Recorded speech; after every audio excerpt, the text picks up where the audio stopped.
सागर recording studio Katihar Sameli Chandni Chowk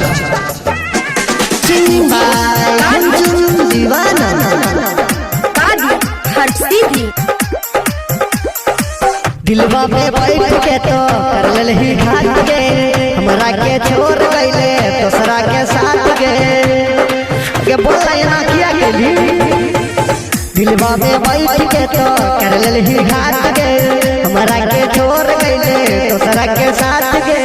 गईले तो हम के भुलाई के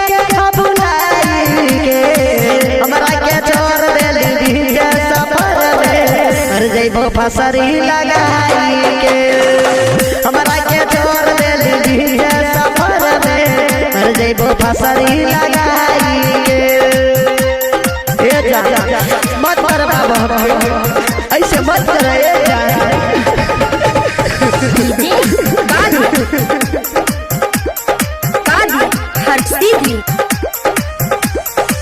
नीतो दया जय तो दया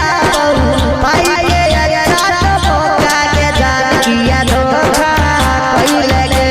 के हम क्या मारी ही तारा कोई लगे ए जान सुन नीतो दया जय तो दया पाई के अच्छा तो मौका के जान किया धोखा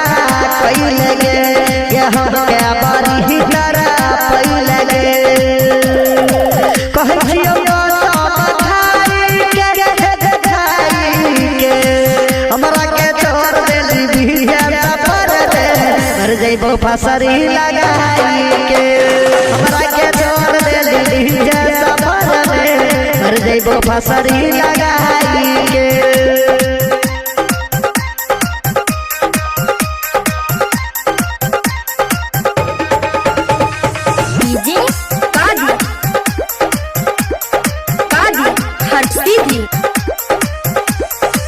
छौरा खिल के लाल दिल के मुनचुंजी बहाना के दिलवा पयलिया लगाई दे लगे ये पुजिया बुलाई दे लगे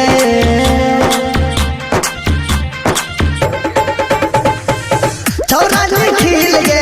लाल दिल के मुनचुंजी बहाना के दिलवा पयलिया लगाई दे लगे ये हम के बड़ी मर जइबो फसर लगाई के जहर खाई के हमरा के छोड़ देली बिया सफर में मर जइबो फसर लगाई के हमरा के छोड़ देली सुने के पुजिया मर जइबो फसर लगाई के सागर रिकॉर्डिंग स्टूडियो कटिहार।